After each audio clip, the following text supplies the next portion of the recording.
I'll call the regular meeting of the Newport Beach City Council for June 23rd, 2009 to order. May we have the roll call, please? The record will reflect that all members of council are present. Okay. Closed session report, Mr. City Attorney. Thank you, Mr. Mayor. Closed session met. The City Council met in closed session, discussed numerous matters that are set forth in the open session agenda pursuant to the exceptions that are set forth on the agenda.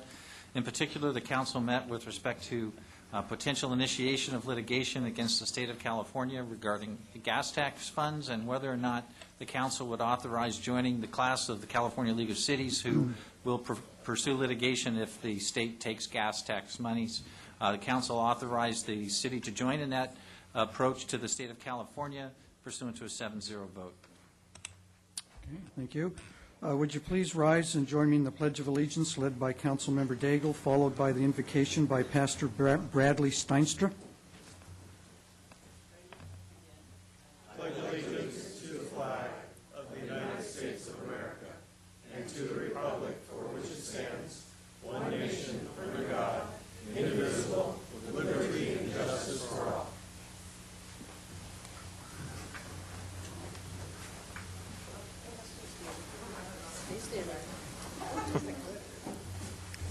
Let us pray.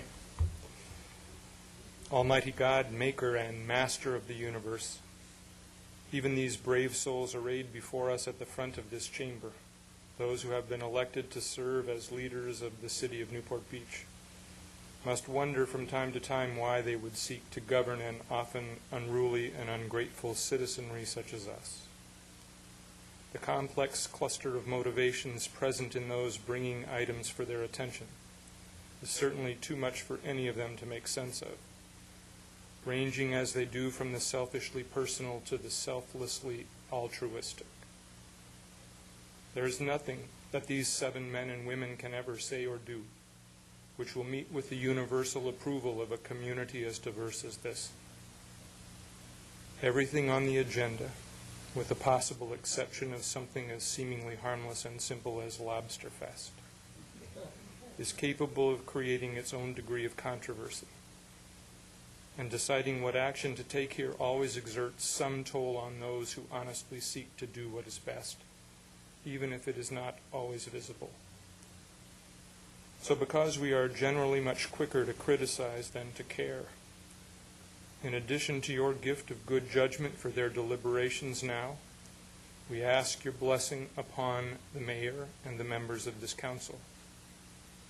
Reward their diligence in carrying out the duties of their posts with good health and the peace of mind that comes when, having fulfilled all their responsibilities to the best of their ability, this meeting finally ends and they can return home to realize the hope of enjoying a night of untroubled rest.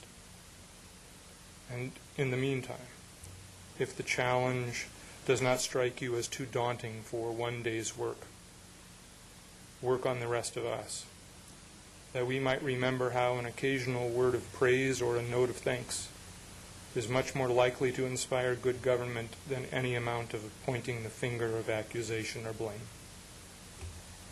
Amen. Amen. Thank you, Pastor.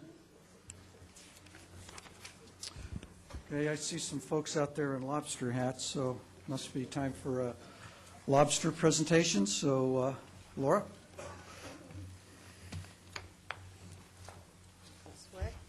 Good evening, members of council, audience, and all those looking at home. I'm the Public Relations Chair for the Newport Beach Sunrise Rotary. And Give this us your year, name, please. Pardon me? Name for the audience. Oh, Laura Dietz. And as a member of the Newport Beach Sunrise Rotary, I'm very, very pleased to officially announce to the city that we are having the first annual all-you-can-eat Lobster Fest at our beautiful Newport Dunes on Sunday, August 2nd from 3 to 9. What makes this event particularly, I think, terrific is that it's designed with elements for all members of the family. That way, grandparents can bring grandchildren. We have events for children that include sandcastle contests, puppet shows, and other fun things where they can win prizes. We also will have the traditional, because it is a fundraiser, we are 501c3, we will be having fantastic auction items. I'm pleased to tell you that we think that this event will not only be good for Rotary and elevate its identity in the community, but that it also will be good for the economy of Newport Beach, and that we will bring people in from other jurisdictions, both in Orange County and Southern California. Everyone knows what a fantastic community Newport Beach is, so I'm not going to preach to the choir.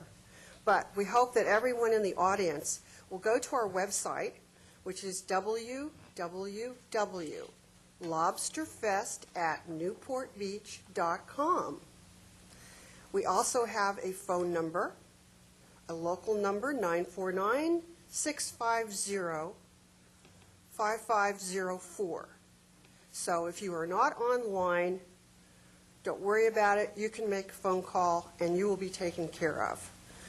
You can purchase tickets through that phone call or on the internet site. Tickets start at $75 for all you can eat, and that is fresh Maine lobster flown in the night before and properly cooked with the assistance of members of the 1st Battalion, 1st Marines from Camp Pendleton. We are very excited that they're going to be participating. Also, the fire department is going to have their grill for hamburgers and hot dogs and such things for the children. Our raffle will include some wonderful prizes, including Yankees Angels tickets for baseball fans, Ducks t-shirts, bicycles, restaurant coupons, and all sorts of great things. And our live auction will include 1 week at the fabulous Club Cascadas in Mexico. And I have been there. It's fabulous. So if my 3 minutes isn't up, I would just like to thank all of my fellow Rotarians who came here tonight. Because we are a great club. We try to do so much in the community, and among those are scholarships for students at the Back Bay High School. We support the Newport Schools Foundation, and all our charities are listed on our website for everyone to see. So I encourage everyone in Newport Beach to look us up on the website and come to what I think is going to be a fabulous event for the entire community. Thank you. Thank you.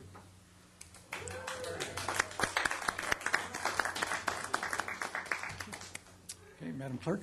Notice to the public, the city provides a yellow sign-in card to assist in the preparation of the minutes. The completion of the card is not required in order to address the council. Speakers must limit comments to 5 minutes on agenda items. The council has the discretion to extend or shorten the time limit on agenda or non-agenda items.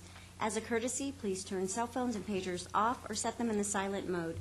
Now is the time for city council announcements or matters which council members would like placed on a future agenda for discussion, action, or report. Councilwoman Daigle. Yes, I attended the annual Blue 42 event, and it's a celebration at St. Regis Resort that is put on by MyOcean. And MyOcean was one of our partners in the Back Bay Science Center and works with us to co-fund various projects. So they're a foundation that tries to apply proven approaches to curbing the harmful effects of urban runoff. And so we look forward to working more with MyOcean, and we're very appreciative that even in this down economy, they manage to raise funds and do projects. Thank you. Councilwoman Gardner. Yes, about a week ago, an article appeared in a local paper suggesting that the city had not responded to a public records request. And I wonder if you could clarify that, Mr. City Attorney. Thank you. Yes, there was an article at the Pilot that was on the front page, an editorial addressing the issue of public records requests with respect to a number of different issues arising out of our police department. In my opinion, and from being involved in those requests, the city was highly responsive in that we did not hold anything off, and we actually responded well within the time frames, even well before they were actually necessary. The only Public Records Act request that was even slowed down was a request for voluminous emails for over 3 years. They've requested which came out to be about 27,000 emails that we had to go through. And in fact, we've had to hire outside individuals to help us go through to check, to be sure the emails are not privileged. So I take very strenuous exception to what was said in the pilot. I think they're dead wrong. I think they did the city a disservice. And I think that, I mean, of course, we'll do our job and we'll do it well, but I just don't appreciate that type of approach. Thank you. Can you, any estimate of staff hours were spent responding? Oh, goodness. There were 6 Public Records Act requests. We've been through hundreds, literally thousands of documents. We produced over thousands of documents to them. Estimate of staff hours, we're actually incurring outside counsel expense to go through these things. It'll be tens, it could be ultimately tens of thousands of dollars. Over 10 grand and worth of experience and time, et cetera, to go through these documents that they've requested and to produce them pursuant to their request. Thank you. Councilman Webb. Just a real short one. I want to give my thanks to Dr. Richard Haskell for the little tune-up he gave me last Tuesday. Very good. Councilman Head. Just one quick one. I wanted to let everyone know that the Hogue Regatta that was completed on June 16th and 17th was a resounding success. The event had some great racing with some very fast boats right off of Newport Pier and generated net over $200,000 of benefit to the Hogue Cardiovascular Institute. And so altogether over the last 3 events, this has raised over $900,000 for the benefit of Hogue. Next up in 2 years will be the next event, June of 2011. We'll look forward to it. Councilman Rosansky. Nothing, thank you. Mayor Pro Tem Curry. This week I was privileged to join the mayor and several of my council colleagues at the annual dinner of the Convention and Visitors Bureau. The Convention and Visitors Bureau does a great job of promoting our community really throughout the world. We have an office in London to lure visitors here who, of course, support our sales tax, our restaurants and our hotels, and our transient occupancy tax, which are what make the city services that we have here affordable to the community. So we really appreciate the great job that they're doing. Thank you. Well, following up on that, I had the opportunity yesterday to make some welcoming remarks at the California Travel Industry Association Convention, what's being held here in Newport Beach, up at the Marriott Hotel. I think there's about 350 people attending that, representing all segments of the travel industry, from hotels to airlines to other service providers. And our own Gary Sherwin, who's head of our Visitor and Convention Bureau, is actually serving as chairman of that group for the next year. And I think if they get as good a service out of him as he's given our city, they'll be very well served. And it was good to see all the enthusiasm, even in this down economy, that people in the travel industry have for promoting their industry, and hope they have a good time and enjoy their stay here in Newport Beach. Madam Clerk. Consent calendar. All matters listed under consent calendar, items 1 through 13 and item S26, are considered by the council to be routine and will all be enacted by one motion in the form listed below. The city council members have received detailed staff reports on each of the items recommending an action. There will be no separate discussion of these items prior to the time the council votes on the motion unless members of the council, staff, or the public request specific items to be discussed and or removed from the consent calendar for separate action. Members of the public who wish to discuss a consent calendar item should come forward to the lectern upon invitation by the mayor and state their name and item number. If the optional sign-in card has been completed, it should be placed in the box provided at the podium. Okay, Councilman Henn. I have nothing. Councilman Rosansky. Nothing, thank you. Mayor Pro Tem Curry. No items? Councilman Daigle. Yes, I wanted to comment on number 13.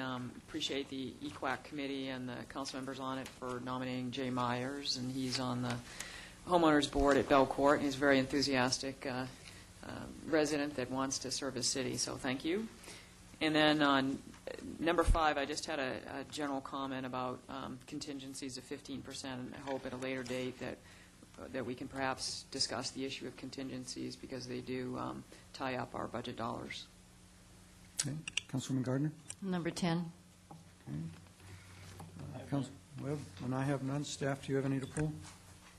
Mr. Mayor, I'd just like to call to your attention on the supplemental agenda item put out There is a conflict in date on item number 3 of the consent calendar. Both of those dates should read, both the second reading and also the public hearing should be set for July the 14th. There's a conflict in those dates. Okay. Does anyone from the public want to pull any items from the consent calendar? Okay, seeing none, I'll bring it back for motion. Move the approval of the consent calendar, items 1 through 13 and S26, with the exception of item 10 and the corrections as noted by staff. Second. Okay, please vote. Motion carries. Okay, Councilman Gardner, item number 10. Yes. I asked at the study session we could get some clarification. There was an ample discussion of all the issues facing our bay, but I wanted to know how, in the past, the firm we're hiring to help us lobby, what they had actually done, and wasn't much information in the report about that. Thank you, Mayor and council members. Councilmember Gardner, fair question, and next time I'll try to be a little bit more explanatory in the staff report. This is a contract with Van SCOYOC and Associates, which is our Washington, D.C. lobbyists, and we work the most with a gentleman named Jim Crum. Jim's background is with the U.S. Army Corps of Engineers before he moved to Van SCOYOC. We've worked with them for the past year, and we did have a year that I think was remarkably successful, both with the Upper Bay and getting for the first time ever appropriation within the President's budget for the Lower Bay. Now, would that have happened without them? It's hard to say, but I do think that Jim's connection and his continual hammering home a conversation with his contacts at the Corps office, especially at headquarters in D.C., which we have no other access to, was beneficial in being the squeaky wheel that made them actually submit that as a request within the Office of Management and Budget and then up through the President's office. So beyond that contact that he has frequently with the Corps staff, the contact is with us as well, and I think our one trip back there this past March with Councilmember Daigle was beneficial in terms of the people we met with. For the coming year, where we're asking for another additional upwards of $14 million that Senator Feinstein has in her request for the Lower Bay project. So not sure if that answers your question. Well, did you feel that they were also helpful when you and Councilwoman Daigle were back there and helping set up meetings, or was this something that was just done within the city? No, they completely set that up for us. In effect, we are just marshaled along to various meetings, and two of them we never would have had access to the Senate staffers and appropriation, I think, without Mr. Crum's contacts. Councilmember Daigle may want to comment. I'd kind of add a couple things to that is, the role of the lobbyist isn't only requesting the funding, but, for example, in the past couple of months, we've had them do a legislative fix as far as the Upper Bay funding, and it was a case where we requested project completion, and there's a kind of a technical rule that you can only go up to the project authorization, which was like $40 million. And so they gave us $17 million. The money up to the $40 million was $13 million, so that's why you saw those different numbers. And so Mr. Crum did walk the legislation over to Senator Feinstein's office, and then she's been effectively able to carry it through. So those kinds of legislative fixes they also have to do. In addition, as what Mr. Kiff mentioned, as far as their contact with staff, we met with a key staffer for the Water and Energy Committee, which is where where the Lower Bay possible markup is now being considered. So those kinds of contacts are really essential. I think at the end of the day, though, too, when we went back, certainly the congressional delegation, they like seeing the electeds. So that's also part of the equation. But an awful lot of background work and work with staff has been, I think, really essential towards moving these issues forward. And I don't think you can argue with their success rate as far as funding.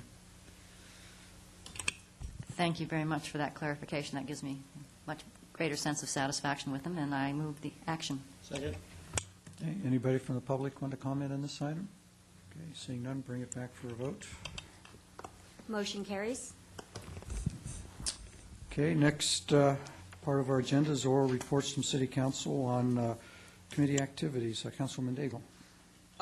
Yes, we did have our meeting of the John Wayne Airport Citizens Committee, and we heard some presentations by a couple of attorneys in our community, Barbara Lichman and Tom Edwards. They're also both members of AWG and were involved in the settlement. agreement, both first time and the amendment. And I think what they did report on was recent federal litigation, and it just kind of reinforced the awesome power of the FAA and how they will, in certain instances, defer to the federal agency. So if you have an issue over safety, the federal judge will say that who are we to question the FAA's experts on those issues. And it also underscored the importance of our relationship with the county, so that when we do go to the FAA, we are united. And our airport director, who attends all of our meetings, very good, Alan Murphy, noted that one of the achievements of the settlement agreement amendment in 2003 was that we were able to get a letter from the FAA council that was legal. So we continue to work with the county and try to get the FAA's blessing. So that happened. And then secondly, as a member of the Association of Governments, I was asked to participate in a panel at USC on regional planning. And I took the aviation piece and talked about the regional game plan for aviation, which involves, of course, trying to move passengers inland. And as part of that strategy, our support of the various rail systems that are being planned. So thank you. Thank you. Councilwoman Gardner? Nothing? Councilman Webb? Nothing. Councilman Henn?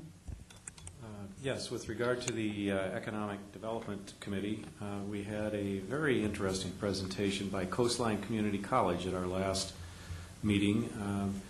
This is a community college that apparently is well funded through bond money right now, and has gone into escrow on 2 parcels at 15th and Monrovia here in Newport Beach to build a brand new learning center of about 60,000 square feet. And Coastline seeks to fill in educational programming around the more traditional programming performed by Orange Coast College and those types of institutions. And they also have a very good traumatic brain injury rehabilitation program through Coastline Community College.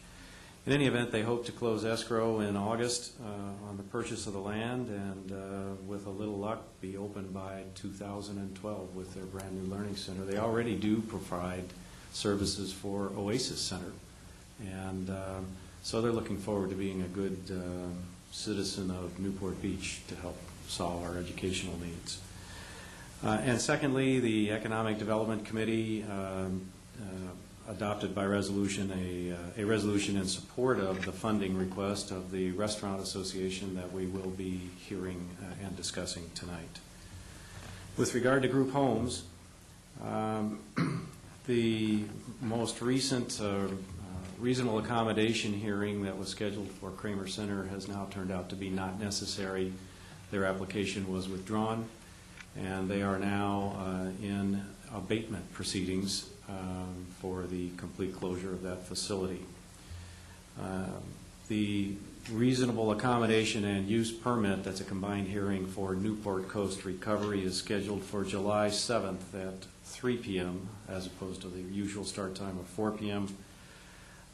So we'll see how that goes, and I would note in the meantime, Newport Coast Recovery felt it appropriate to file a federal lawsuit against the city of Newport Beach for violation of fair housing laws, and I'm informed by our city attorney that that lawsuit will be vigorously defended, as we have all others related to the group homes issues. And that's all I have. Thank you. Councilman Rosansky? Nothing, thank you. Mayor Pro Tem Curry? No items? And I have nothing to report. Okay, next part of our agenda is public hearings. We've got 4 public hearings tonight, all on business improvement districts. And unless there's any objection from the council, what I'd like to do is combine 14, 15, and 16, which is the Balboa Village, Marine Avenue, and Corona Del Mar bids into one hearing, and if appropriate, we can approve those with one action and then deal with the restaurant as a separate public hearing. So we will hear the Balboa Village Business Improvement District bid renewal and annual report. The same thing for the Marine Avenue Business Improvement District, and the same thing for the Corona Del Mar Business Improvement District. Is there any information from staff on these? Mr. Mayor, I don't think staff has any additional information other than what is in the staff report, if there are any I questions. think we just need to confirm whether there have been any protests since the staff reports were written. Staff has received no protests for the 3 geographic bids. Great, thank you. Okay. I would move the 3 actions. Okay. Did you open the public hearing? I will. Okay. Okay, does anyone want to address the City Council on the public hearings for the Balboa Village, Marine Avenue, or Corona Del Mar Business Improvement District? Okay, seeing none, I'll close the hearing and bring it back for vote. Let's vote. Motion carries. Okay. Move on to item 17, the Restaurant Association Business Improvement District. We have a staff report on that. I think we had some information that we wanted from the last meeting. We did receive one anonymous objection to the reformation of the Restaurant Association. However, since it's anonymous, it's hard to give it any kind of weight. In the course of it, they did say they paid $600, which is significantly less than 51% of the money raised, so has no impact on the decision. We also spent time with the City Attorney's Office, and as reported in the staff report, the Restaurant Association does have the ability to come back during the course of its next operational year to raise the levy.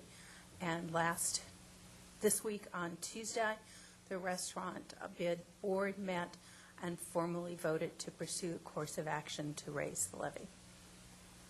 Okay. Any questions? Councilwoman Gardner.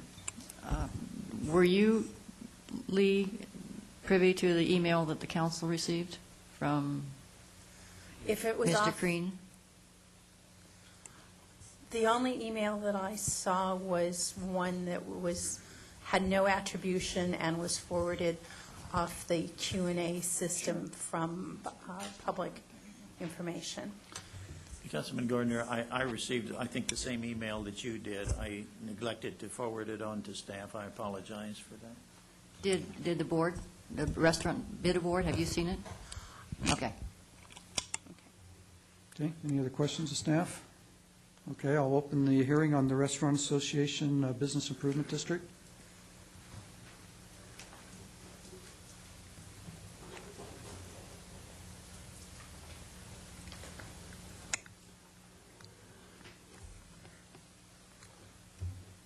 Mr. Mayor and members of the City Council, just wanted to make a few comments. I know we've talked about this a lot, but Lee obviously gave you a little bit of an update on what's been happening with the bid, with the Restaurant Association bid. We did meet. We did formally approve the to pursue the increase in our bid assessments, and we also found out that we can do that at mid-year.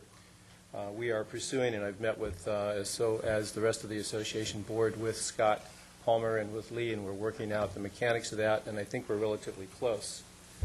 In reference to the one objection, frankly, we are aware who that is, and unfortunately, there was an issue regarding the, with that particular individual, when the decision was made to go to biodegradable to-go containers. They were very upset by that and felt that the Restaurant Association should have taken a bigger stand to oppose that, which was not our feeling. So you're always going to have that.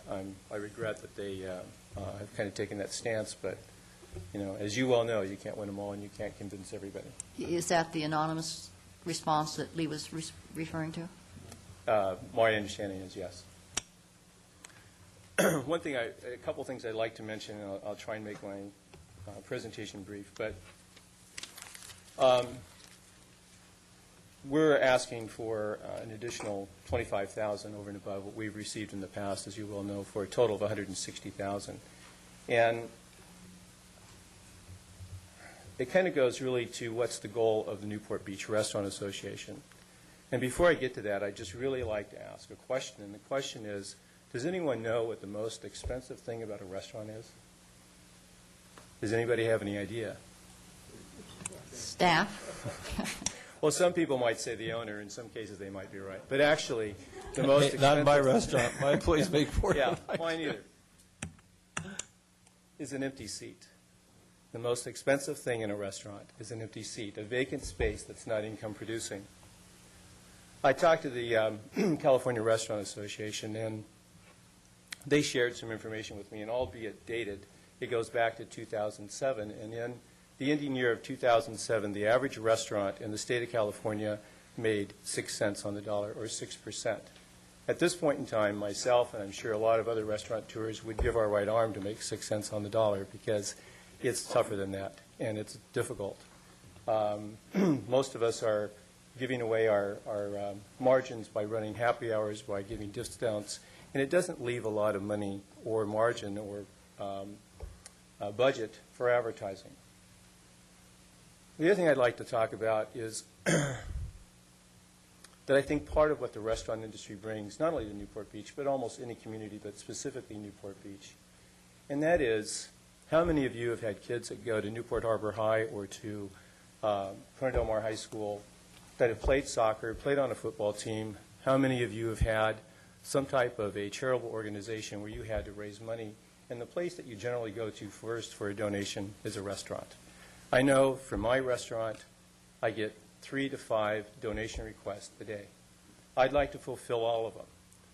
What we do now is we basically take them, put them into a box, and we draw at least 2 to 3 a week. And unless it's somebody that I know personally or someone that comes into the restaurant, that's how we determine. But we do donate. And it's tough because as times are getting tougher, we're in less of a position to support the community through the donations that we generally give out. The point is that they're all connected. And they're connected because without the ability to market, without the ability to reach out and spread the word, which is the point of the Newport Beach Restaurant Association, and its very purpose is to market, we're limited, we are affected, our bottom lines are affected, our sales are affected, and our ability to donate and to hire some of the unskilled and high school age people that we generally train within our industry is threatened. We're looking to increase our ability, our technique, and our purpose to get out and be able to spread the word better than we have, more than we have, and we truly need the ability to use those funds to do that. I would hope that you would help us pursue that goal and support our request for the additional funds. Thank you. Are there any questions I can answer while I'm here? Councilman Gardner. As I indicated at our last meeting, I do support the association. I think it benefits the whole city. However, we did receive an email that challenged a lot of your claims, and I would like at some point to get a response, because I do think what we would like to see, at least I would like to see, in a number of areas, and I don't just mean the Restaurant Association, but we support a number of events and that sort of thing, and each event claims to have this wonderful impact for the city, and I'd like to see greater accountability, and I know that the Economic Development Committee is working on that, but I would like the Restaurant Association to step up too, and so maybe at some point you and I or Peggy or whoever wants to participate could look at those issues raised in the email, and so we can have a greater sense of confidence. But I do support you. Thank you. I appreciate that. Thank you very much. Thank you, Jim. Anyone else want to speak?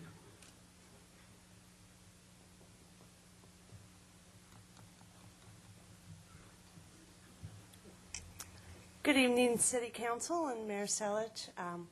My name is Sherry Drury, and as you probably know by now, I am the president of the Newport Beach Restaurant Association and also the Balboa Island bid.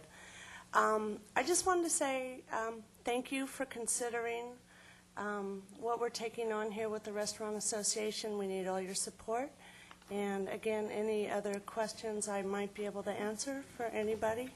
Jim did such a great job. I don't know if there's any more I can really say, but any questions, thank you. Sherry? Thanks, Sherry. Thank you. Okay. Any other speakers?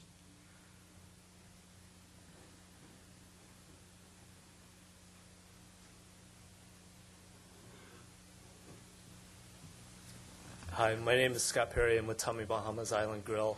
I would just like to thank you for your support for the Newport Beach Restaurant Association. Over my 3 years as a general manager, the Newport Beach Restaurant Week has really increased our sales and our revenues. And I think in this economy, any extra funds or promotions we can get is extremely helpful. So thank you for your support. Okay, thank you. Any other speakers?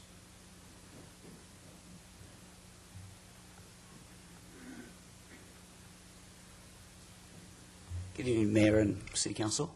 Chris Cheney from the Five Crowns and from the Rotary. Being on both sides, I have to say that a really vibrant community, and especially in Restaurant Week, it's wonderful to see the activity and people out. And it's not only in restaurants; it's the whole city. It's walking down the street. It's the synergy that creates. And I just think that I'm quite impressed with what the Restaurant Association here does as far as marketing and driving those types of events, and that it's more than just a single event. It is a year-long experience that people will remember and come back. And I just thank you for all of your support and your consideration on this. Thank you.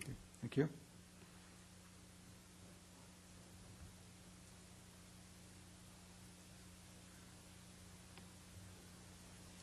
Good evening. My name is John Lee, owner of Fuji Grill and Fujiyama.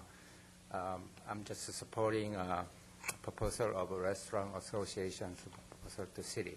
I'm really happy I'm in the Newport Beach. Also, I'm very pleased I'm doing a business in Newport Beach. Someday I hope I can live here. Thank you. Okay, thank you. Okay, seeing no other speakers, I'll close the hearing and bring it back to council. Move the action. Second. Mr. Mayor, could I just, for the record, make it clear, the protest that the City Council received by email was from the Villanova restaurant, and that is not anywhere close to the 50% of the total assessments, so the council is free to take the action to renew the bid. Okay.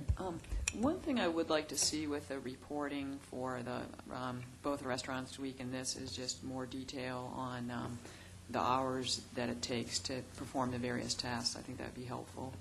And I know before I was on the City Council, I took this cooking class and used to own Tree's restaurant.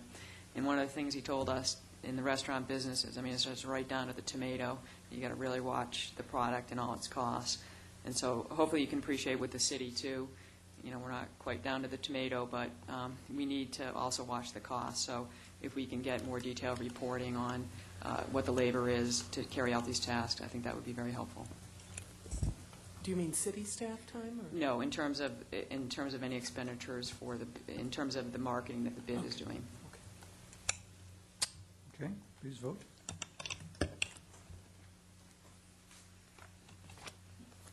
Motion carries. Okay, Madam Clerk. Public comments. Public comments are invited on non-agenda items generally considered to be within the subject matter jurisdiction of the council. Speakers must limit comments to 3 minutes. Before speaking, please state your name for the record. Okay. Anybody wish to address us on public comments? That's a first. I'll close that quick. Actually, that's the second. Second week we've done that. Oh, amazing. Okay, next item is Planning Commission agenda and oral status report.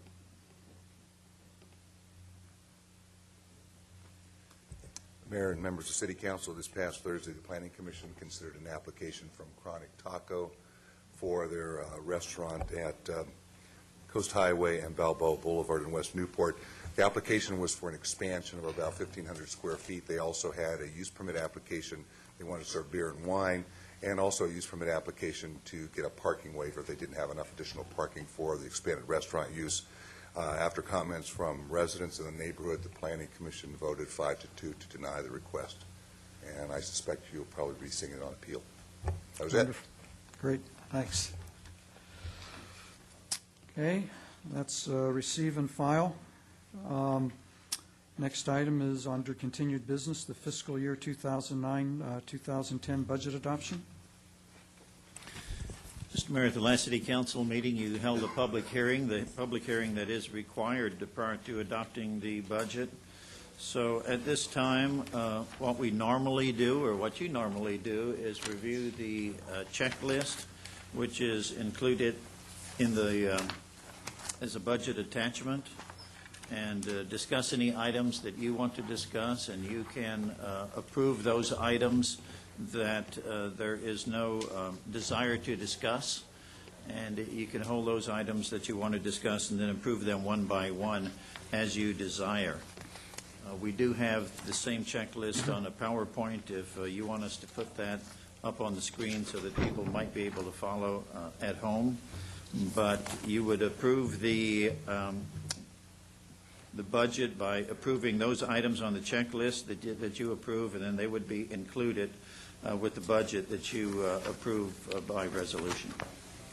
Okay, and I understand that our goal is to reduce this by $75,000 for that much out of balance over what our goal was. Mr. Mayor, that would put you in line with the $1 million that we talked about when we began our budget hearings approximately 2 months ago. There's nothing magic about that number. It was a goal. So in order to allow you to focus on a particular number, I think the big thing from staff's point of view is just hopefully there would not be any additions to that number. Okay.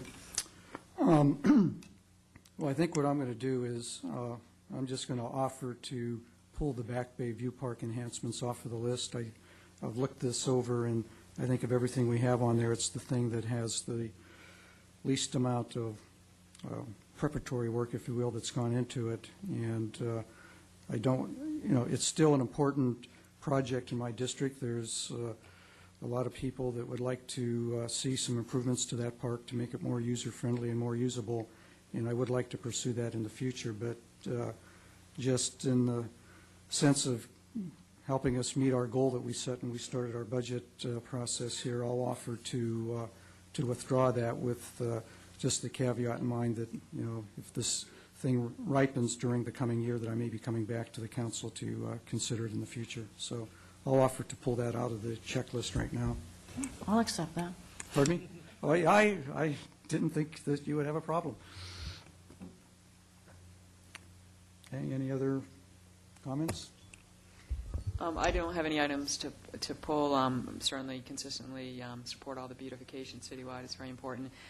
It's not necessary to have a discussion, but I did want to note my dissent of moving a public safety function from police to parks. I think that I know that there's been kind of across-the-board budget cuts, but I view sort of police and fire as departments where we need to keep our public safety functions. But again, I would just note my dissent of that item.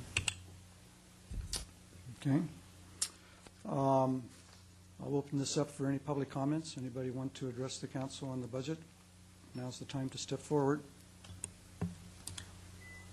Okay, seeing none, I'll close that. I'll move the recommended action. Second. Okay. So are we then approving the city budget plus every item on the checklist except for the Back Bay View Except Park? for the Back Bay View Park. Great. Okay. Please vote. Motion carries.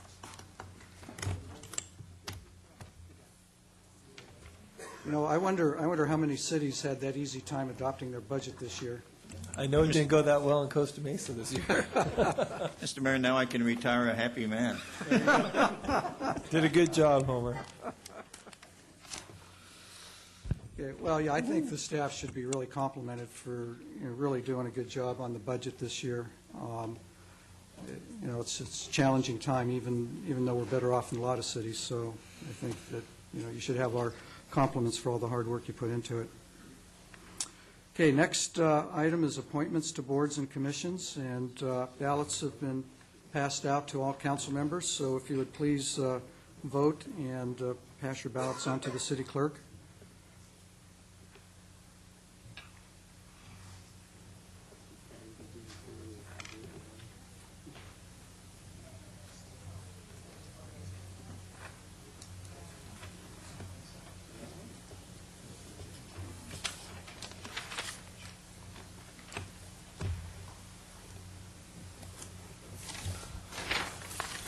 The committee did an outstanding job. Everyone is just excellent, all the applicants. It's always a dilemma to pick. To follow up on that, Leslie, it's just another example of what tremendous talent we have that's willing to spend time on behalf of the city here. It's really amazing. And some of these decisions are hard, but only because there's so many very good candidates to choose from. And I would just add, I've been on 2 of these committees, and for people applying, the caliber of application even it's like going through college apps. And for some people who say, they just want to serve the city, and that's wonderful, but everybody wants to serve the city. And so you get some really detailed explanations of just how their backgrounds fit and everything. So it's a really interesting process to see. Mr. Mayor, I'm going to just state for the record that I'm abstaining from voting on the Arts Commission appointees, as my sister Robin Grant is one of the... Arts Commission. As my sister Robin Grant is one of the people vying for the spot. Okay. Madam Clerk? For the Board of Library Trustees, Councilmember Henn voted for Stephanie Morguia. Councilmember Rosansky voted for Stephanie. Councilmember Webb voted for Stephanie Morguia. And Magia? Thank you very much. Councilmember Daigle voted for Stephanie Morguia. Councilmember Gardner voted for Stephanie Magia. Mayor Pro Tem Curry voted for Stephanie Magia. And Mayor Selich voted for Stephanie Magia. Stephanie Magia is once again the Board of Library Trustees member for City Arts Commission. Each council member was able to vote for 3 members. Councilmember Henn voted for Robin Grant and Christopher Trella. Councilmember Rosansky abstained.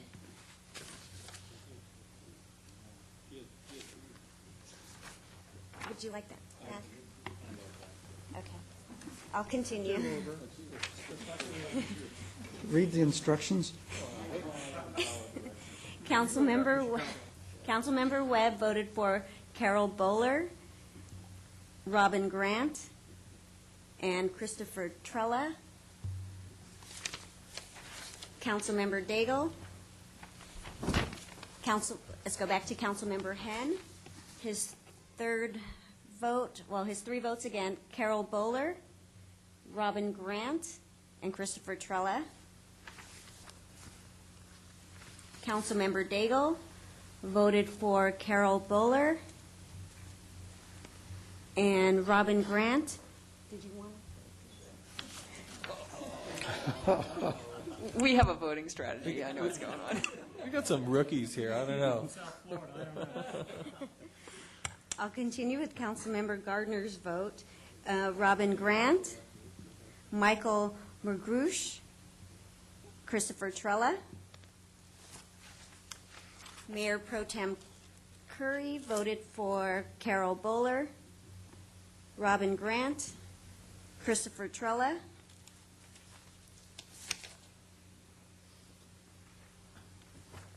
Let me repeat Councilmember Daigle's vote.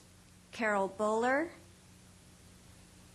Robin Grant, and Michael Mergrush. And Mayor Selich voted for Carol Bowler, Robin Grant, and Christopher Trella. 5 votes for Carol Bowler, 6 votes for Robin Grant, 2 votes for Michael Mergrush, 5 votes for Christopher Trella. So the 3 members are Carol Bowler, Robin Grant, and Christopher Trella. Next is Civil Service Board. Council will vote for 1 member. Councilmember Henn voted for Michael Talbot. Councilmember Rosansky voted for Michael Talbot. Councilmember Webb voted for Michael Talbot. Councilmember Gardner voted for Barry Baldwin. Councilmember Daigle voted for Barry Baldwin. Mayor Pro Tem Curry voted for Michael Talbot. And Mayor Selich voted for Michael Talbot. 2 votes for Barry Baldwin, 5 votes for Michael Talbot. Michael Talbot is the new member of the Civil Service Board. For Harbor Commission, Council can vote for 2 members of the 4. Councilmember Henn voted for Chandler Bell and Ralph Rodheim. Councilmember Rosansky voted for Chandler Bell and Ralph Rodheim. Councilmember Webb voted for Ralph Rodheim and Vincent Valdez. Councilmember Gardner voted for Ralph Rodheim and Vincent Valdez. Councilmember Daigle voted for Ralph Rodheim and Vincent Valdez. Mayor Pro Tem Curry voted for Richard Reyna and Ralph Rodheim. And Mayor Selich voted for, one moment, please. Nobody can do it right. And Mayor Selich voted for Ralph Rodheim and Vincent Valdez. Chandler Bell received 2 votes. Richard Reyna received 1 vote. Ralph Rodheim received 7. Vincent Valdez received 4. Harbor Commissioners are Ralph Rodheim, reappointed, and Vincent Valdez, appointed. Next is Parks, Beaches, and Recreation. Council votes for 2.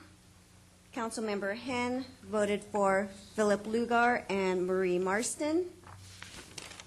Councilmember Rosansky voted for Marie Marston and Jack Tingley. Councilmember Webb voted for Philip Lugar and Marie Marston.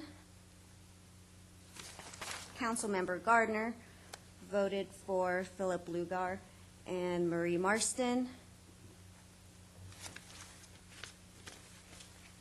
Councilmember Daigle voted for Philip Lugar and Marie Marston. Mayor Pro Tem Curry voted for Philip Lugar and Marie Marston. And Mayor Selich voted for Philip Lugar and Marie Marston. Philip Lugar received 6 votes, Marie Marston received 7 votes, and Jack Tingley received 1 vote. Philip Lugar and Marie Marston are reappointed to the Parks, Beaches, and Recreation Commission. And last, we have the Planning Commission. Councilmember Henn voted for Bradley Hilgren and Michael Torsch. Councilmember Rosansky voted for Bradley Hilgren and Michael Torsch. Councilmember Webb voted for Bradley Hilgren and Michael Torsch. Councilmember Gardner voted for Timothy Stokes and Michael Torsch. Councilmember Daigle voted for Bradley Hilgren and Michael Torsch. Mayor Pro Tem Curry voted for Bradley Hilgren and Michael Torsch. And Mayor Selich voted for Bradley Hilgren and Michael Torsch. Bradley Hilgren received 6 votes. Timothy Stokes received 1 vote, and Michael Torsch received 7 votes. Planning Commissioners are Bradley Hilgren and Michael Torsch, reappointed to the Planning Commission. Okay, thank you. Congratulations to all of those that were appointed, and those that weren't appointed, keep trying. Sometimes it takes 2 or 3 times. As everyone has pointed out, the quality of the people that apply for these commissions is extremely high, and it's a difficult decision to select appointees. Particularly when they're incumbents who are doing a very good job. It's hard to get in, but so look at the commissions where they're retiring. They're the best opportunities. Good point. Good point. Okay. Any public comments on commission appointees? Okay. Seeing none, we'll move on to our next item, number 21, disposition of surplus assessment district improvement funds for assessment district number 71, Balboa Boulevard, 78, Little Balboa Island, and 82, Corona Del Mar. Thank you, Mr. Mayor and members of the City Council. Over the years, the city has participated in a number of 1913 Act assessment districts.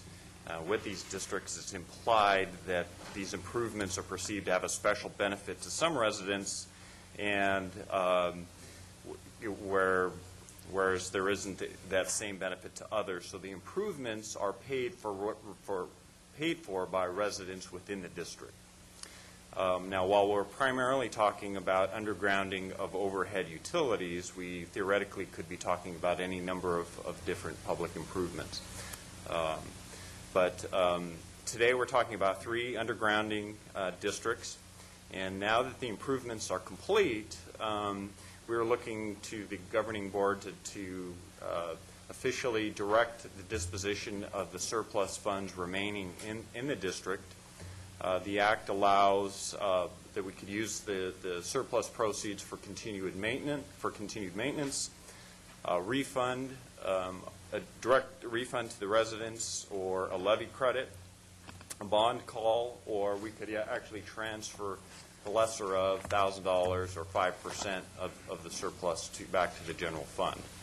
The action that we're recommending tonight is first that we apportion interest to the districts as we normally do, but also to net out any interest that we have incurred in the initial stages of the assessment district. So if you recall, during the design phase, the city may advance the districts some funds during the planning stages, and prior to allocating interest, we would net those 2 numbers before applying it to the balance of the proceeds. This is largely a formality. I don't think anyone would argue with that concept, but in the interest of transparency, we wanted to add that to the resolution so everybody is clear about what we're doing. So after making that apportionment of net interest to the surplus proceeds, then we would declare the remaining unspent balance on the district as surplus. For those owners that have prepaid or paid subsequent to their assessment, we would plan on making a direct refund to those property owners. For those that financed and still have a balance due remaining, we would call bonds to the maximum amount possible. You can only call bonds in $5,000 increments. We also have a redemption fee that we would have to deduct out of there. So the residual, we would call bonds for the maximum amount. We would apply a levy credit for the residual balance, and then apply that. Essentially, the residual balance would go as a levy credit. So that is the action that we're asking for you tonight, is to allocate the funds in that manner. Or I'd be happy to answer any questions about these particular districts that you may have. Councilman Webb? Let's say on Little Balboa Island you have $383,000. What might an individual property owner gain out of that? Approximately $1,700. Okay, so that you would, if they borrowed the money, that would be a $1,700 credit, or not credit, but you would call bonds. In other words, they have to pay $1,700 less. You figure that out? Correct. We will call. If I had my druthers, I would call the longest maturity, which would get the biggest bang for your interest reduction. However, I believe we are set into making to spread it across the life of the amount of the bonds that are outstanding, so they would receive an overall reduction in their payments. Okay, so that then somebody that paid up front, they just get a flat $1,700 refund? Or paid subsequently, okay. Yes. So that's nominally what we're trying to do, and then what our action tonight would be is to give somebody some money back. Yes, it's... or make sure that they don't have to pay as much as they anticipated. It's maybe perhaps a local stimulus refund or early Christmas present. Take it to a restaurant. Mr. Mayor, I have a question. How do you handle the situation where, let's say, Little Balboa Island, which was done a while ago, so it's, there's probably been some sales of homes, someone who's paid the whole thing up front, but now they no longer the property owner? Does it go back to the person who originally paid or the current property owner? Excellent question. And the Act calls for a refund to the current owner. So the current owner gets the windfall. Correct. And there's some thought that if you had purchased that property during that time, you've bought it with those improvements already there, and you've somewhat paid for it. Others say it's really administrative ease. It would be impossible to go back and track down those things. But the Act provides that it would be refunded to the current owner. Very good. Thank you. Councilman Henn? Well, in the game of Monopoly, I think that's called bank error in your favor, collect $200. In this case, $1,700. Is this the same process that we have followed in respect of other refunds of excess money? Is there any difference here than what we've done before? There is no difference. Okay. Okay. I move the action. Second. Okay, anybody from the audience want to comment? Okay, seeing no one, please vote. Motion carries. Okay, our next item is current business, item number 22, consideration of adoption of policy and procedures for city distribution of tickets or passes through the city. Mr. City Attorney. Thank you, Mr. Mayor.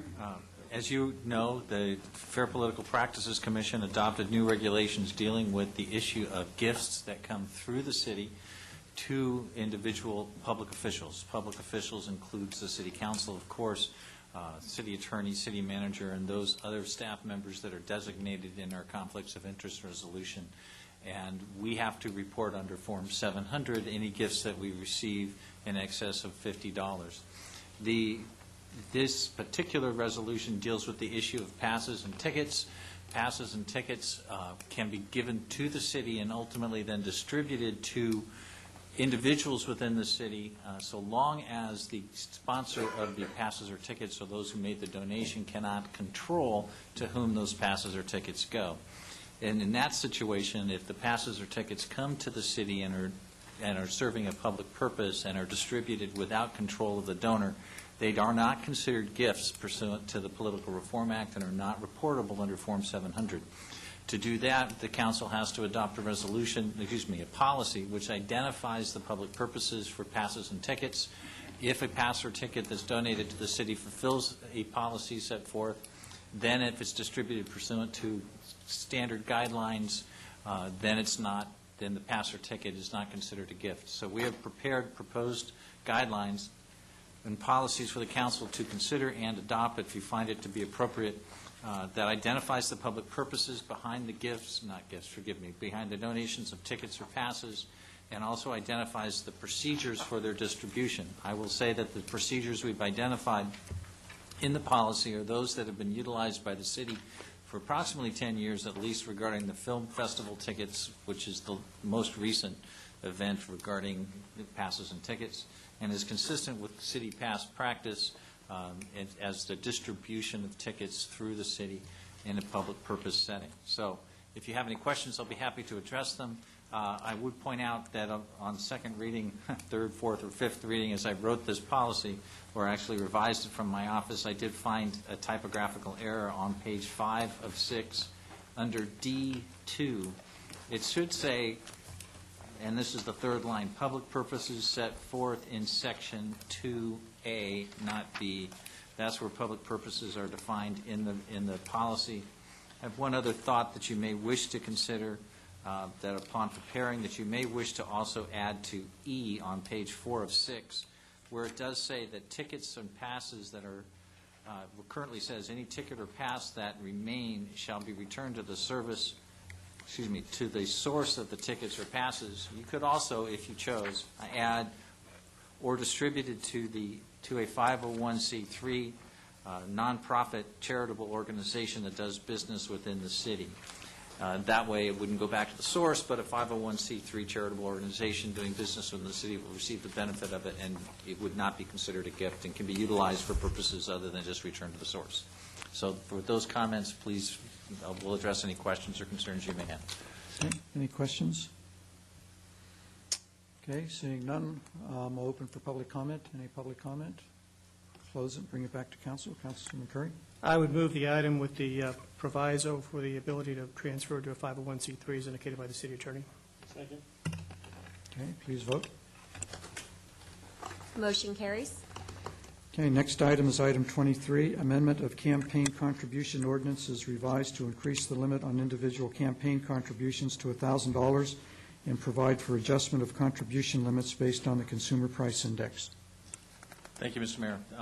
We discussed the possibility of raising campaign contribution limits at our last workshop or study session. We went over the fact that it is fully within the council's prerogative to raise it. It also is within the prerogative to raise it to $1,000. It is also within the prerogative of the council to add a cost of living adjustment that can be applied by the clerk pursuant to the terminology we've offered to you as a means to accomplish that end if you chose to. This is consistent with state law. In fact, it is lower than some jurisdictions, higher than others within Orange County, as was previously reported to you, but it is not in any way inconsistent with any standard of practice that's applied throughout the state. If the council wishes to take the action, then you would move this matter for first reading, and we would bring it back in 2 weeks for second reading and adoption. Okay, any questions of the city attorney? Okay, I'll open it for public comments. Mr. Mayor, members of the council, I'm Lucille Kuhn, an old member of the city council, going way back. And I rarely make an appearance here, but I feel very strongly about this issue.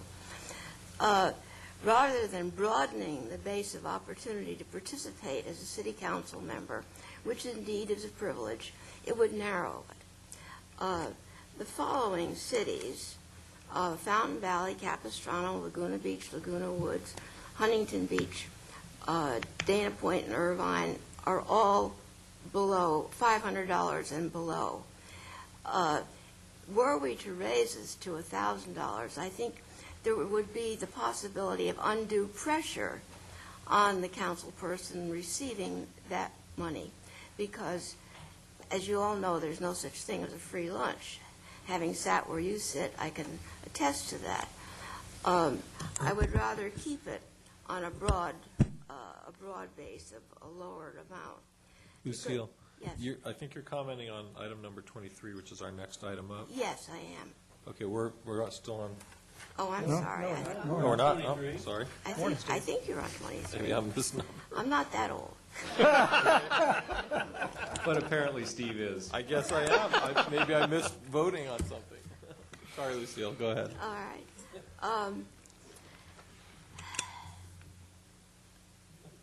Let's see. Now you've thrown me a little bit. I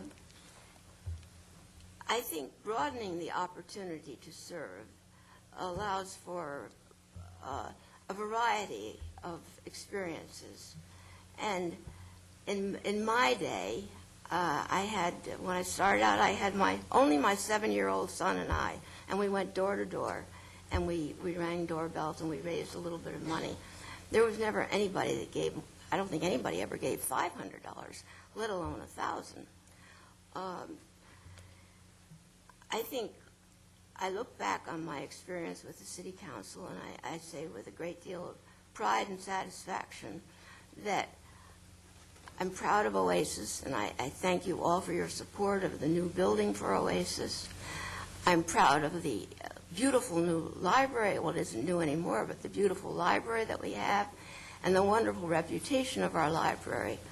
And these are legacies that are left by a person who had no money. And I ask that you continue this opportunity for those of us who are not able to raise large sums of money. Thank you so much. Thank you.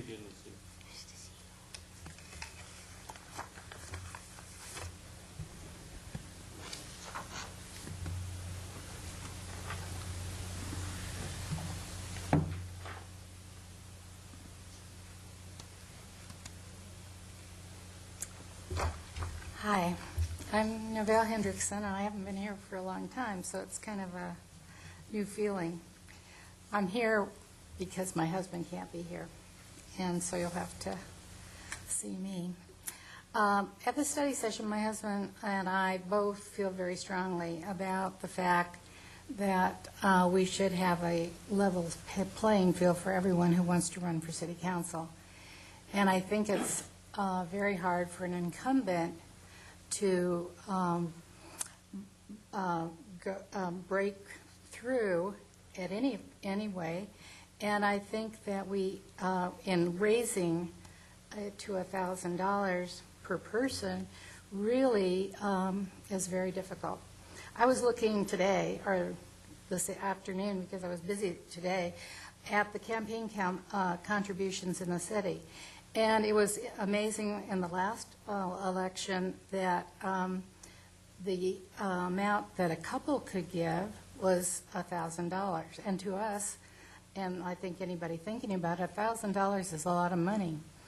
And especially if you are not someone who is going to be on a commission, council, whatever you want to be in the city, work with the city, be a consultant, whatever it is. That may be an easier route, but just an ordinary person, I think it's a lot of money. Of course, a lot of people think that we should go ahead. Now, I've been following city council from the beginning that we came here in '73, and of course it wasn't televised, but I'm interested in government, and I'd like it to stay something that most people can participate in without worrying about the amount of money. I know the first time I ever heard of so much money being raised was in '06, and I was amazed of $100,000, and today I think it's probably more. And my question to you is, if this passes, is this per calendar year that candidates with their campaigns open can collect money? That's a good question, I think, to have answered. Or is it by election cycle? So that a person who is contemplating running, I guess it would be, we just did the '08, so it must be 10, right?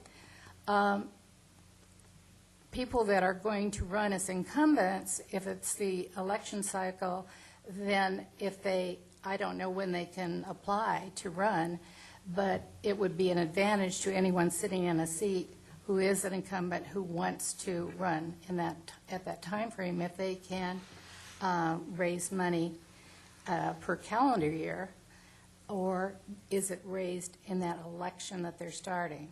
So I think that's an interesting question. The other thing is that I know a lot of cities have the unlimited amounts, but as my husband said and researched, the Costa Mesa has a $250 limit. Yeah, $250 limit, and if someone pays that, then anything that comes before the council and that person had that money, they have to recuse themselves. So that's an interesting thing. It was, they call it a, what do they call it? Something like, I have to look, it's a conflict of interest code for Costa Mesa. So anyway, I would like you to think about it. I know that a lot of you were interested in raising it because things cost so much. And I understand that now, why it costs so much. But I want to show you, I wasn't really here. I was really ill and at the time of the election, so I didn't really see these things. But my husband showed them to me. He saved them for me. And this is just Newport Beach. It's not total Newport Beach. But these things, I think, are thrown out the minute they hit the mailbox by many people. I just happen to have them because I didn't see them at the time. But that's a lot of paper in the mill, where we dump our trash, and that's what they're good for. And I know it's about $15,000. I heard that before per one of these. But I also know that the police and fire also and unions all support you candidates. So anyway, please think about it. I don't think we need it this time. We're economically in a bad way. Maybe Newport Beach is better than others, but I think we should think of others. Thank you very much. I'm sorry to ring the bell. No problem. Thank you. Could you answer the question on whether it's per year or per election cycle? Yes, it's by election cycle. What's that? It's per single election. It's not by calendar year. Okay. Okay. Any other comments? Seeing none, I'll close the hearing. Bring it back to council. Councilman Curry. Mr. Mayor and colleagues, I think all of us long for the day when you could pass a hat in a church hall or something and collect enough money to run for public office. But unfortunately, I think those days are long behind us. In the last election, we saw one person put $250,000 in independent expenditures. We saw another couple of people put $80,000 into independent expenditures to run a campaign against one of the candidates. I think many of us up here have seen examples of candidates or been candidates who have self-funded to the tune of $30,000 or more dollars individually, and I think we have the potential of additional self-funders going forward. So to level the playing field and to encourage people to actually raise money from a broad group of people, it's important to have campaign contribution limits that allow them to do that rather than to depend upon self-funding or for anonymous independent expenditures, which is what we saw in the last election. Since 2006, there have been 4 increases in postal rates. I think if you look back, I haven't done the math, to 1995, when our $500 limit was first put in place, postage costs have probably doubled. It was cited the cost of doing a mailing at $15,000. Actually, that's what it cost in 2006. It cost $18,000 in 2008 to do a citywide mailer. So you see the costs are going up exponentially. In order to communicate to the voters, we need to be able to encourage people to raise money from a broad group of contributors. Now, it's been mentioned that the city of Irvine has a contribution limit, and that's true, but I think you know in Irvine, politics there is more expensive than any place else in Orange County. It costs $250,000 just for openers to be a candidate for mayor in the city of Irvine, and of course, most of that money is contributed outside of the contribution system in the form of independent contributions and special committees, and that's not the kind of system that we want to have established here in Newport Beach.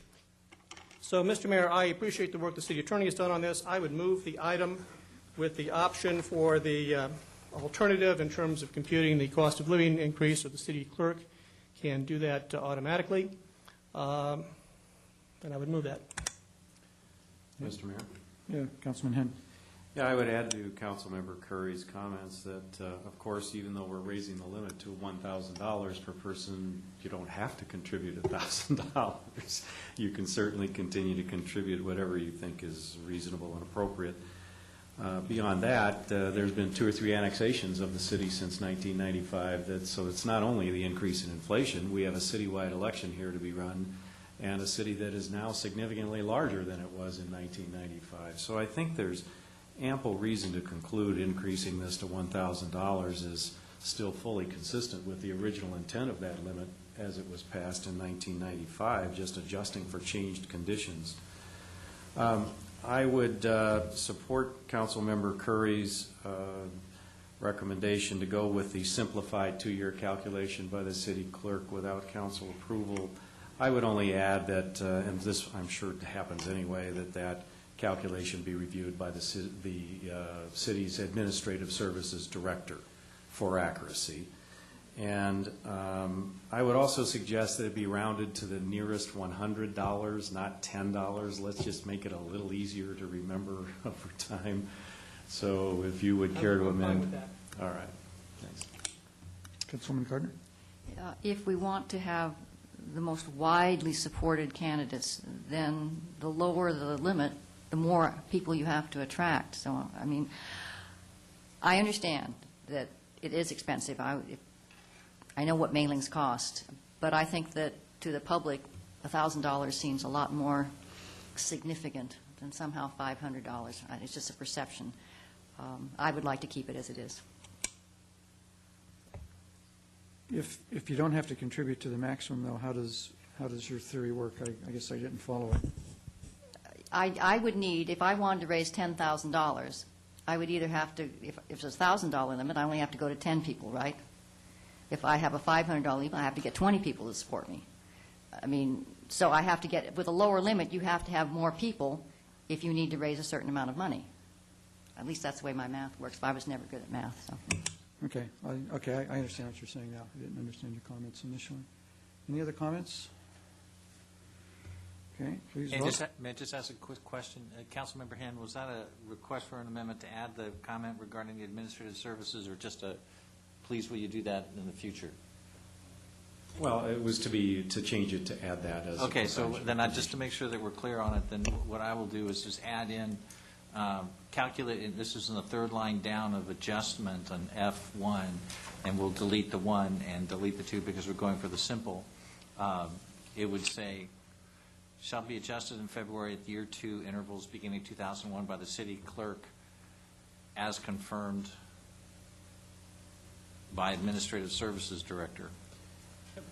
May I suggest one further thing, and that it be posted on the city website, the contribution limit be posted in a readily available spot on the city website, just so all can see, no matter what, whenever they wish. And how does the rounding work? The rounding to the closest 100, or do you round up, or how does that work? I'm sorry, Councilmember. How does the rounding work? You round to the nearest, and I would presume what you use is the standard mathematical approach. If you go over half, you go up, and if you go below half, That's what you I had go in down. mind. Okay. Do you want me to add the posting in the ordinance, Mr. Councilmember Hand, or the city clerk is indicating she would be doing that anyway, but if I can certainly add it, I just want to make sure we're at clarity. I'll go with the feeling of council on that. I don't know why. You guys okay? I think she can handle that. All right, so that the motion is that we're going with the simple alternative, that there's an amendment to the adjustment section that notes as confirmed by the Administrative Services Director, and we're rounding to the nearest 100 instead of $10. Okay, is everyone clear? Okay, please vote. Mike seconded. With council members Webb and Gardner voting no, the motion carries.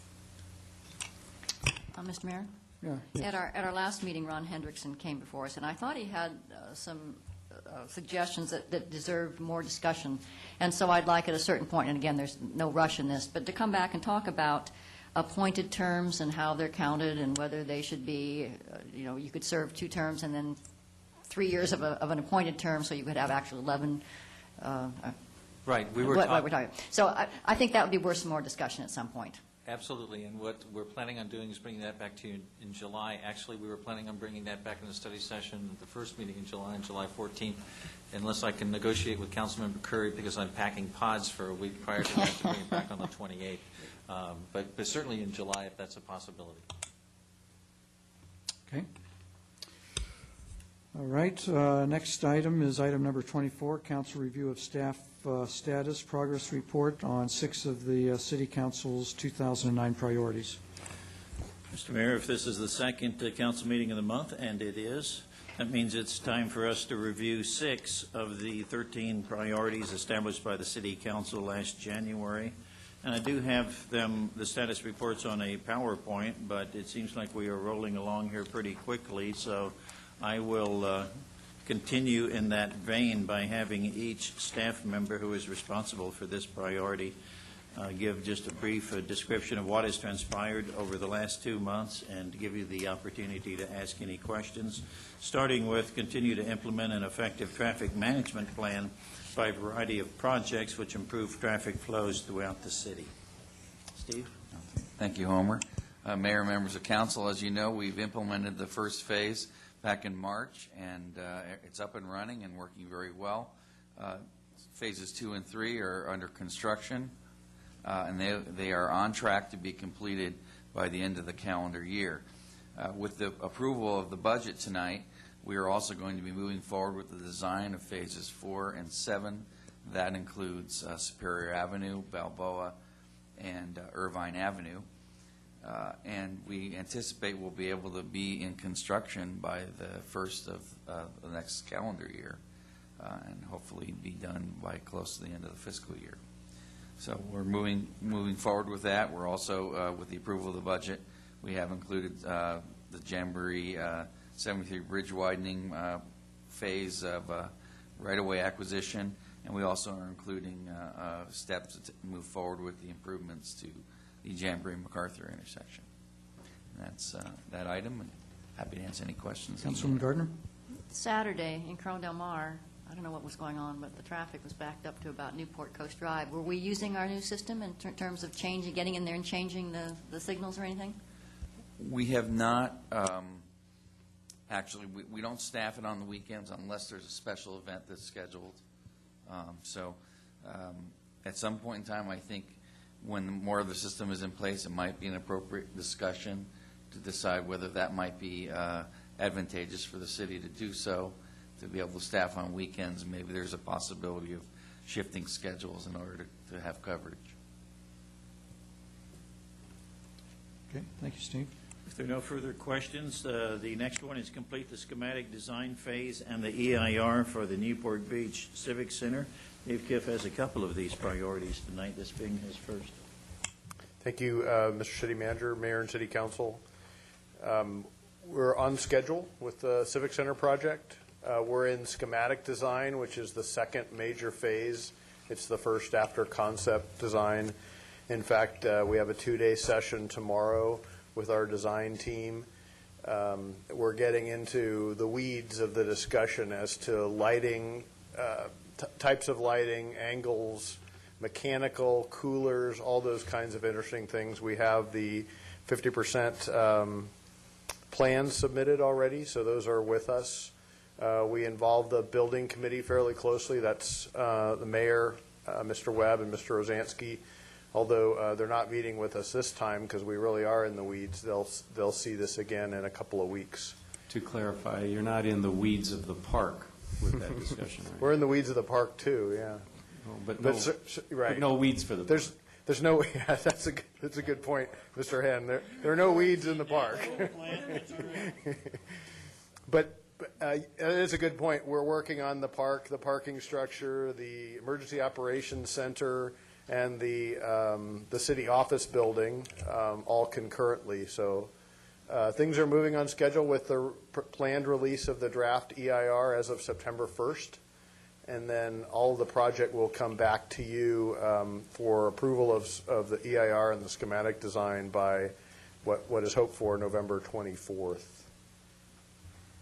Okay. I just make one comment. I think it was brought up before that I think it's important that as we present this information, we start breaking this project out into the components because it's being presented as a $100 million city hall, and it isn't. The city hall actually is remarkably close to where our original projections are. If you just take the city hall and the parking associated with it, it's when you start adding in the library and EOC and the park and pedestrian overcrossing, all these things that aren't really part of the city hall. So I think we have to be careful how we're presenting this because it really isn't a $100 million city hall. That's why I'm trying to call it the Civic Center from here forward. So, because you're right, it is the 5 really big, important elements. This will be, for instance, the 5th largest park in the city, notwithstanding just the immediate area around the city hall and the parking structure. Okay. Any other questions or comments for Dave? Okay. Thank you, Dave. Mr. Mayor, before we move on from this priority, if I may interject, we had good news today. Just before coming to the City Council meeting for our study session, we received notice from the California Court of Appeal, 4th District, 3rd Division, that in the Beek versus City of Morro Bay case, the Court of Appeal agreed with the trial court and stated that essentially that the city conducted the election on Measure B correctly, and it stayed with the trial court regarding it, and therefore overturned stopped Mr. Beek's appeal of that decision and cleared the way on that particular issue. And can you tell us why we care about the city of Morro Bay and its lawsuit? Forgive me, the city of Newport Beach. I apologize. It's Beek versus city of Newport Beach. There's a Freudian slip, eh?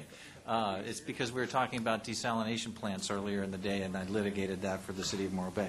So in the Beek versus city of Newport Beach matter, the Court of Appeal affirmed the trial court, again upholding the election that was held by the city of Newport Beach, clearing one of the potential lawsuits that are pending against the city. Okay. I think there's something in the air tonight. We had 3 council members that couldn't follow directions, another one that couldn't stay on the agenda, and now we're in the wrong city. So,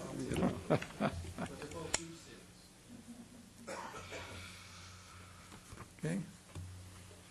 The next priority is provide more public parks and recreation facilities with emphasis on active facilities where appropriate, and construct a new Oasis facility for our seniors.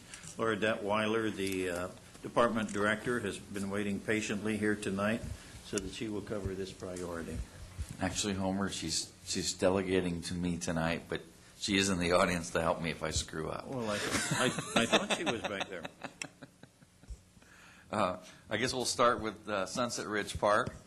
The EIR process is currently moving forward.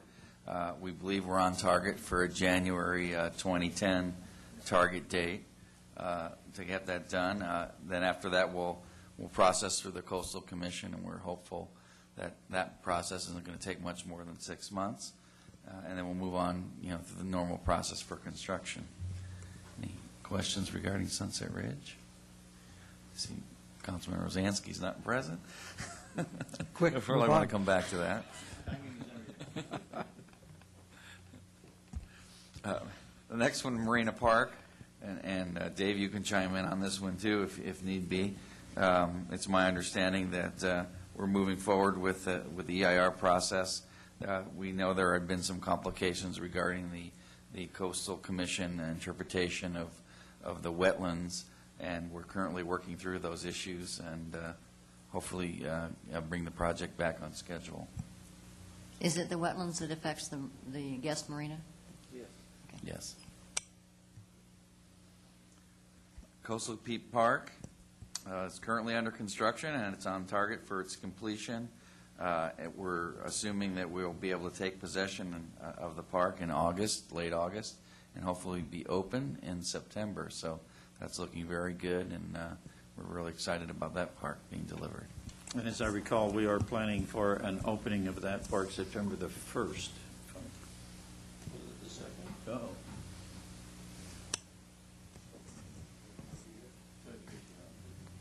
Yes, Homer will be here, so we have it on his schedule. So, right, Homer? I don't know, what is the date? September 1st. Yes, that's the date that we've confirmed. So that'll be the first day that'll be open to the public as well. So we're going to be working with the soccer group that'll be playing in the fall. We'll have some little kids playing during that season just to make sure that we give that turf some time to establish a little bit further. So, but that will be our dedication.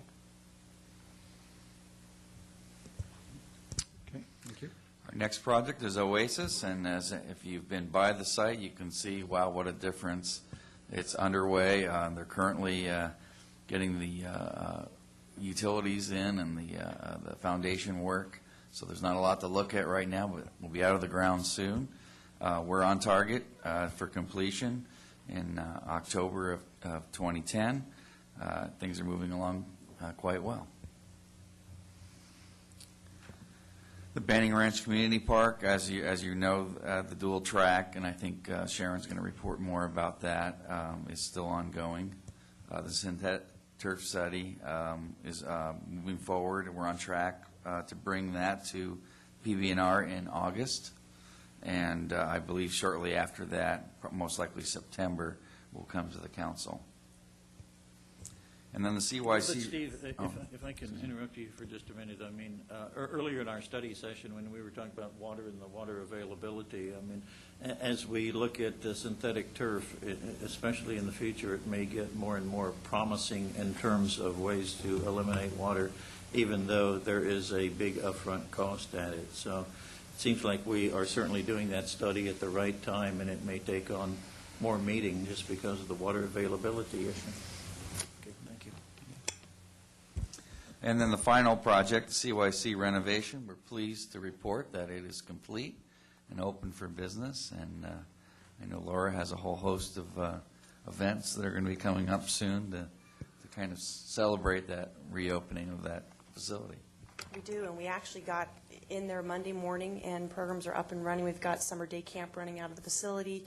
The couple of times that I have been there over the last couple of weeks when the construction fence came down, we had quite a few residents just walking by, coming into the facility just to get a look of it, and also asking about facility rentals, which we haven't done there in quite some time. So we've intrigued their interest on that. So we do have some regular staff hours in the morning and afternoons, which we haven't been doing in the past either, and residents can come in and register for programs citywide. But what we'll be doing in the fall is hosting an open house the week of September 14th, and we'll be displaying a variety of different programs that will be starting up there in the fall. And so further information will be forthcoming regarding that week of festivities. So we're going to have a movie night and host some senior programs as well as youth programs as well. So you'll see quite a bit coming out of that facility over the next couple of months. But also want to just put a plug in for Public Works. They did a phenomenal job on that project. It is amazing. If you haven't gotten over there, give us a call. We'll be happy to give you a tour of it. And we're looking forward to maximizing that facility due to all the improvements that were involved in that. So I want to thank Dave and his crew. It really looks nice, and the landscaping is great. It's just, what a difference. Yeah, came out well. Okay, thank you. The next priority is continue with the process to determine eventual land use for the Banning Ranch property, pursuing both the open space and development options outlined in the general plan. Sharon? On the open space, our consultant for the open space acquisition, Dave Meyerson from Resource Opportunity Group, is nearly complete with as much work as he can do at this point on researching the feasibility of funding. He's spoken with a number of groups that are listed in your staff report, and he's also met with representatives of the Banning Ranch Conservancy, because you'll recall the council authorized him to spend some time with them. He intends to have one more meeting with the Conservancy people, and he's having difficulty connecting with the ports of Long Beach and LA, and also with U.S. Fish and Wildlife Service. But as soon as he can get some responses from them, he'll be presenting us with his report.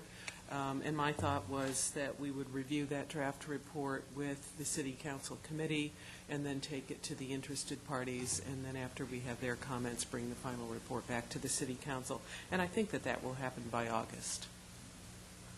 Okay, well, I guess that was, I guess I had a question is why is it going to take us to August? Because I kind of thought he had pretty much wrapped his work up, but it sounds like you're saying he hasn't. There's just these few more agencies that he hasn't been able to get a response from. And, you know, I think part of what's going on is that as funding is less available, people are less willing to return these kinds of phone calls, even though he has connections with them from previous projects. Okay. Any other questions? Yes, I have a question. I know when the council was considering the Banning Ranch Conservancy proposal for the Measure M, and we unanimously supported the Conservancy's proposal. And then I read some kind of newsletter that we had also endorsed or supported the developer's proposal, and I wasn't aware that the city took that position. Well, perhaps I overstepped my bounds because I'm the person who made those statements to the Oversight Committee at OCTA. But because we have both options in the general plan, and even the development option includes preserving a majority of the site as open space, it seemed logical to me that the city would be supportive of funding for, and I put it in terms of whoever could preserve the most of the land as open space. Yeah. I guess my concern with it is that I would see them, at least at this stage, as possibly competing proposals. So, you know, I, as with the others, endorsed the Banning Ranch Conservancy one, but I don't know if I would have taken that same position with the developer's proposal. I don't have any problem with the developer's proposal. Well, so you really feel, Don? Yeah. Throw that out. Okay. Any other comments or questions? Thank you. Can I just ask in general, because I know I received a call from a member of the public, and they said that the city had supported AB 219 or SB 219, and just sort of generally, how is the city kind of taking these positions? I mean, they were upset about it. They said, why is the city of Newport Beach supporting that? I said, I don't know. I'm not aware that we are. What piece of legislation is that? I think this is the mystery one that we were attributed as taking a support position, but none of us can recall taking that, so we directed our lobbyists to make sure that the author of that bill knew we hadn't supported that. What's the bill about? Coastal, yeah. Yeah. Well, actually, I look on the web and Google it really quickly. We just look to see if we have any letters on file, and we don't. But let me check and make sure I know exactly what it's about. Councilmember Daigle, though, typically the only way we take a position on legislation if it's consistent with the adopted legislative platform. We can't take something contrary to that, a position contrary to that, unless we bring it to you folks. And on the development side, a number of technical studies are underway that are listed in the reports, and we're now starting to see first drafts of some of those reports and starting to review them, including biological and the water supply assessment, which we were talking about earlier today. And some of the initial traffic model runs are coming in, and the traffic consultants are going over those. So some real progress on that now. Okay. Any questions on that one? Thank you. The next priority is to continue to implement water quality improvement projects while at the same time assessing the need to adopt a tiered water rate structure to assist in water conservation efforts. I don't think George is here. Thank you, Mr. City Manager, and Mayor and council members. You heard a little bit of this priority in your discussion at study session today. The other element involves combining a water conservation and water quality master plan, which needs to come back to the Coastal Bay Committee here relatively quickly.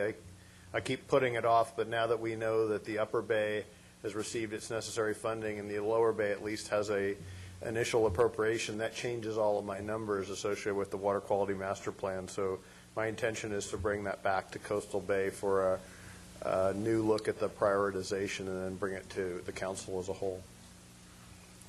When we finally get that, will you be doing a kind of like a periodic update like we've been talking about on the facilities financing plan, so as things change, just like you mentioned, that go back and fine tune it? Because I know there's a lot of numbers and a lot of different programs in that. That's correct. The hope is to mirror the behavior we have with the facilities financing plan, to update it based on facts we know each time. Okay. Any questions on that one? Okay. Thank you, Dave. The last item is also by Mr. Kiff, develop and implement a strategy including a funding component for the dredging of the lower bank. Mayor and council members, this too is a little bit of what you've heard. We talked about the Van SCOYOC contract a little earlier today. And just as a reminder for the folks at home, the federal stimulus package provided all the remaining funding necessary to complete the Upper Newport Bay project. Arguably, it then has now about 12 to 14 months until it's entirely completed. That's roughly now a $48 million project that would allow us, hopefully, to not have to dredge the Upper Bay for another 21 years. That's the goal of those sediment control basins up in the Upper Bay. The Lower Bay, that's what this priority is focused on, is roughly a $25 million project over 2 years. Senator Feinstein has submitted a request to maximize the Corps' contribution in the fiscal year that begins in October for $14 million, and then another $10 million in the following year. Right now there is $1.7 million, in effect, placeholder in the President's budget that needs to be added to within the congressional appropriations process. We've contacted all of our local legislators, including some of the ones that don't represent us so closely yet have important ties to the Lower Bay. And we're optimistic that the Corps is supportive of this and that the revenue will be there to actually do this project. At the same time, we're working on the disposal options for the Lower Bay, especially for the contaminated materials. We'll be bringing something back to you in July or early August with the results of a lot of our analysis, which dictate what type of disposal method we'll be using. You know, in relationship to the Upper Bay project, you say that we'll have it done, taken care of for 20 years. 20 years goes by pretty quick, particularly the older you get, I think. It does. But are you thinking of ways that, you know, looking now how to develop a funding mechanism so that when 20 years comes around that we're not stuck in the same position we've been stuck in this dredging operation, that we have some kind of fund or program in place to do the dredging again? Yes, Mr. Mayor. In fact, we do have, it's in your current budget, about $3.8 million sitting in the bank for the next Upper Bay dredging project. This was not money that we generated. This was money generated from the American Trader oil spill and assigned to the regional board. We convinced the regional board to give it back to us just for that project. That obviously is very small potatoes compared to what that cost will be 20 years from now, but within that water quality master plan needs to be a payment program, again, reflecting just our share. Our share is about 16% of all the watershed sediment. So I think we need to set that aside, and then with Councilmember Gardner's help and the Watershed Executive Committee, we really do need to look at the long-term sources of funding for the next project. That actually came up at our last meeting, that we needed to do something, and the other cities and counties and the county and others were certainly willing to enter that discussion. They don't want to have to pony up the big bucks again, but to do some kind of maintenance program where we would be able to maintain it and keep that capacity. That's all, Mr. Mayor. Any other questions? Thank you, Dave. Okay, I think that's it on all the priorities. Public comments on the report? Okay, seeing none, I'll bring it back to council. I guess it's just to receive and file, so there's no action necessary on that. We'll move on to the next item on the agenda, which is item number 25. This is ordinance number 2009-12, amending the subdivision ordinance Title 19 relative to lot line adjustments. Since our last meeting, there's been, I think, some concerns expressed by some members of the council on this ordinance, and maybe not enough airing of the issues behind it, and I think our city attorney would like to do a little bit more work on it. So I would recommend that we remove this from calendar and refer the item to a study session, and I'd entertain a motion for that effect. Second. Okay. Anybody from the public want to comment? Okay. Any discussion from council? Please vote. Motion carries. Okay. We have next is motion for reconsideration. Madam Clerk. A motion to reconsider the vote on any action taken by the City Council at either this meeting or the previous meeting may be made only by one of the council members who voted with the prevailing side. Okay. Is there any motion for reconsiderations? Okay, seeing none, I'd like to adjourn tonight's meeting in the memory of Chloe Blom. She was the wife of John Blom, a noted photographer in town, and both of them, I think, were friends of most of us on the City Council. Chloe was a devoted mother and wife. She just certainly had a great sense of humor, and she's someone who's taken away from us way too soon. And my heart and condolences for me, and I think the rest of our City Council and City staff go out to John and his family, and we adjourn our meeting this evening in her memory. Mr. City Manager? Mr. Mayor, if I may, there will be a funeral mass for Chloe on Monday at 11 o'clock at Our Lady Queen of Angels. Okay, thank you. With that, we're adjourned.